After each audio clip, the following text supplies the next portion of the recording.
যেহেতু আমাদের অনেক বিশাল অলমোস্ট কোটি কোটি টাকা এখানে বিনিয়োগ হয়ে গেছে, সামনে নির্বাচন এবং নিরাপত্তাজনিত কারণে আমাদেরকে হোম মিনিস্ট্রি থেকে, স্বরাষ্ট্র মন্ত্রণালয় থেকে অনুষ্ঠানটা স্থগিত করা হয়েছে। এটার জন্য যা যা দরকার সরকারি কাগজপত্র এবং অনুমতি সবকিছু পাওয়ার পরে কিন্তু আমরা বিশাল বিনিয়োগ এখানে করি এবং এই ইভেন্টটা সফলভাবে করার জন্য সার্বিক সহযোগিতা প্রশাসন সবার সাথে আমাদের রেগুলার যোগাযোগ ছিল এবং এটা সিকিউরিটি ডিজাইন যা যা দরকার সবকিছু আমরা সম্পন্ন করেছি। আমরা আগে বলেছিলাম প্রায় ৮০%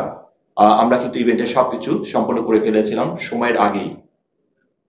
হঠাৎ করে ৪ তারিখে ইনফ্যাক্ট আমরা যখন মিনিস্ট্রিতে উপস্থিত ছিলাম তখনও কিন্তু আমাদেরকে আসলে ব্যাপারে জানানো হয়নি যে অনুষ্ঠানটা স্থগিত করা হবে। মিনিস্ট্রিতে যে মিটিং ছিল সেই মিটিং এর সিদ্ধান্ত হয় এবং সবচেয়ে আশ্চর্যের ব্যাপার রাত ১১টার সময় আমরা একটা পত্রিকার মারফত জানলাম যে অনুষ্ঠানটা স্থগিত করা হচ্ছে। উই ওয়াজ শক, আমরা আসলে শক ছিলাম, কারণ এত অল্প সময় এত কিছু করার পরেও সব ধরনের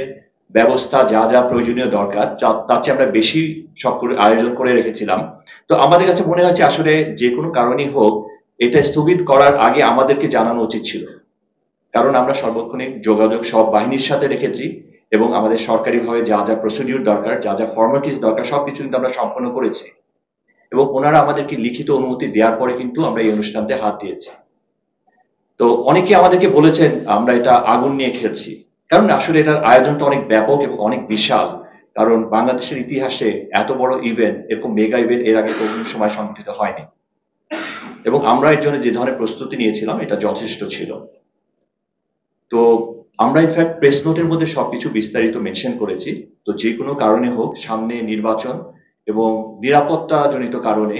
আমাদেরকে হোম মিনিস্ট্রি থেকে, স্বরাষ্ট্র মন্ত্রণালয় থেকে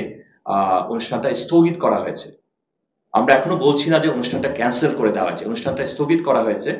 এবং আমার বিশ্বাস স্বরাষ্ট্র মন্ত্রণালয় থেকে ডাক্তার জাকির নায়েকের অনুমতি ক্রমে আমরা পরবর্তী শিডিউলটা ঘোষণা করব, যেহেতু আমাদের অনেক বিশাল অলমোস্ট কোটি কোটি টাকা এখানে বিনিয়োগ হয়ে গেছে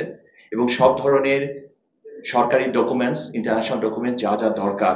সবকিছু আমরা ব্যবস্থা করে তারপর আমরা হাত দিয়েছিলাম এবং আমাদের এই ডাক্তার জাকির নায়েকের সাথে পিস টিভি সবাই মিলে ৯০ জনের উপর একটা টিম, ওনাদের ৫ তারকা হোটেল বলেন,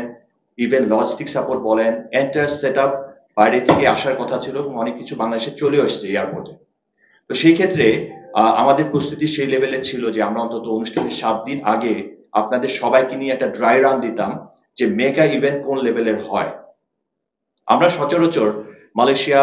বা ইন্দোনেশিয়া বা অন্যান্য কান্ট্রিতে ওনার লেকচার দেখে থাকি। তো আমাদের উদ্দেশ্য ছিল ওটাকে বিট করে একটি ডিফারেন্ট ভাবে এবং সম্পূর্ণ ব্যতিক্রম ধর্মী একটি অনুষ্ঠান বা লেকচার প্রোগ্রাম আপনাদেরকে উপহার দেওয়া। তো যে কোনো কারণেই হোক, you people are smart enough to understand যে আমি কি বলতে চাচ্ছি, কেন অনুষ্ঠানটা স্থগিত হয়েছে সেটাও আপনারা জানেন এবং আমরা এটা কাগজে সব আপনাদেরকে প্রেস নোটের মাধ্যমে দিয়েও দিয়েছি। তো আজকে আপনাদেরকে এটা আনুষ্ঠানিকভাবে জানানো যে অনুষ্ঠানটা আমরা করতে পারছি না এই মুহূর্তে, সরকারিভাবে এটাকে স্থগিত করা হয়েছে এবং আমরা সম্ভবত মার্চের দিকে সরকার অনুমতি দিলে আমরা সেম একইভাবে, যেহেতু সব ধরনের অ্যারেঞ্জমেন্ট রেডি হয়ে আছে, আমরা এই অনুষ্ঠানটা নির্বাচনের পরে হাত দেব।